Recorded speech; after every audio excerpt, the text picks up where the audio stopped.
آگے بڑھنے کی ہمت نہیں کر رہے۔ بطخ کے بچوں نے اپنی ماں کو دیکھا نہیں، مرغی نے ان کو یہ بتایا نہیں، اپنے ہم جولیوں کو انہوں نے پانی میں تیرتے ہوئے دیکھا نہیں، تو بطخ کے بچوں کو کس نے بتایا تم ڈوبو گے نہیں، تیرو گے؟ اور مرغی کے بچوں کے پاؤں کس نے باندھ دیے؟ والذی قدر فہدی، وہ رب ہے جس نے سینوں میں چراغ ہدایت کو اجالے کے لیے روشن کر دیا ہے، اور وہ مرغی کے بچے بھی جانتے ہیں اور بطخ کے بچے بھی جانتے ہیں۔ اور انسان کا بچہ جب پیدا ہوتا ہے تو وہ دنیا پہ سب کچھ آ کے سیکھتا ہے، بولنا آ کے سیکھتا ہے۔ وہ یہاں عرب میں پیدا ہوگا تو عربی بولے گا، عجم میں پیدا ہوگا تو عجمی بولے گا، غرب میں پیدا ہوگا تو انگلش بولے گا۔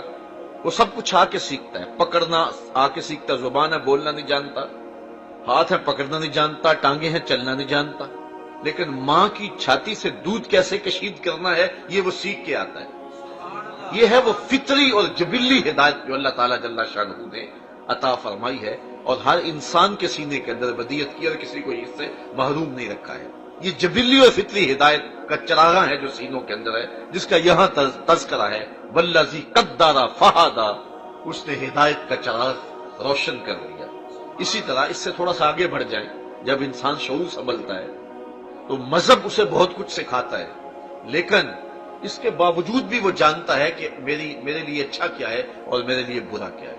اس کو مذہب نہ بھی بتائے تو اس کو پھر بھی پتا ہے کسی کو تھپڑ مارنا اچھی بات نہیں ہے، کسی کا مال چھیننا بری بات ہے، یہ اس کی فطرت ہے، اللہ تعالیٰ نے اس کے اندر رکھی ہوئی ہے، یہ اسے بتاتی ہے، وہ تمیز اس کے اندر اللہ تعالیٰ نے رکھ دی ہوئی ہے۔ اور اس پر ایک حدیث آپ کے سامنے رکھنا چاہوں گا۔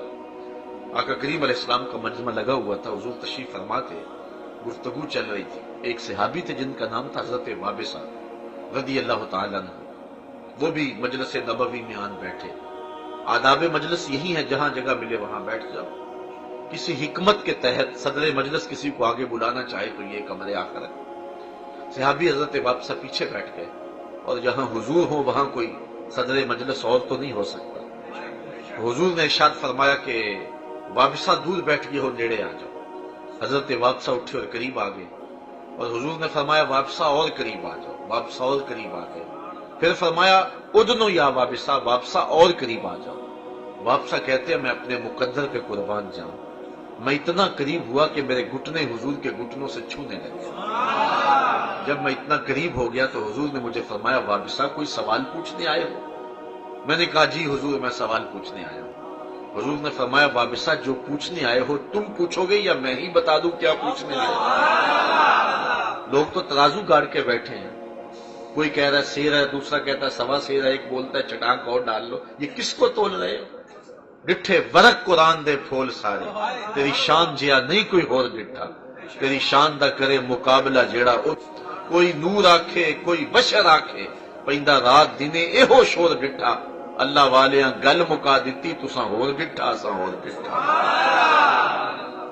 ہمارے بزرگ فرمایا کرتے تھے تساں حلیمہ دی بکریاں دے پیچھے پیچھے دیکھیا، سدرہ تے جبریل دے اگے اگے نہیں دیکھیا۔ اور اقبال کہتا ہے تو نے یوسف کو کنویں میں دیکھا تو کیا دیکھا، ارے ناداں جو مطلق تھا مقید کر دیا تو نے، وہ بھی تک کنویں میں دیکھ رہا ہے، وہ مصر کے تخت کا مالک بھی بنا ہوا ہے۔ تو کہا وابصہ جو پوچھنے آئے ہو تم پوچھو گے یا میں ہی بتا دوں؟ حضرت وابصہ رضی اللہ تعالی عنہ نے عرض کی کہ حضور اگر آپ بتا دیں پھر تو بہت خوب ہو۔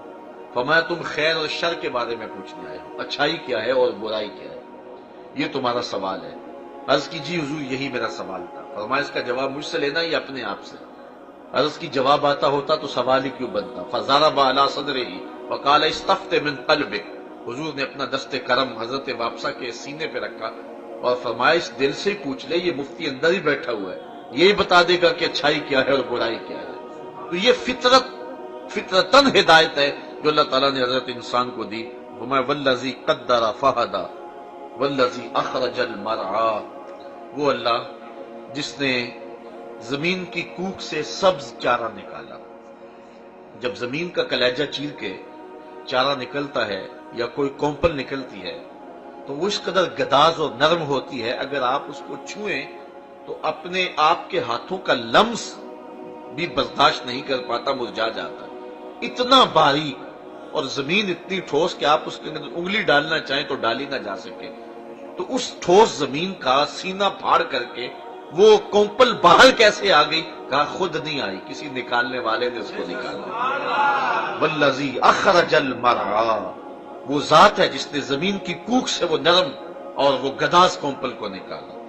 فجعلہ غصاء احوا، پھر وہی جو نرم کونپل تھی پھر وہ سیاہ اور سبز اور خشک ہو گئی، سبزی میں، پھر اس کے بعد جو ہے وہ سیاہی میں، اور پھر خشکی میں آ گئی، اور اب اس کو کاٹ کر کے وہ جانوروں کا چارہ اس کے بھی کام آ رہی ہے، موسم سرما کے لیے بھی اس کو محفوظ کر دیا، غذائیت کم نہیں ہوئی، اس خشک چیز کو کھا کر کے بھی جانور تازہ دودھ دے رہے ہیں۔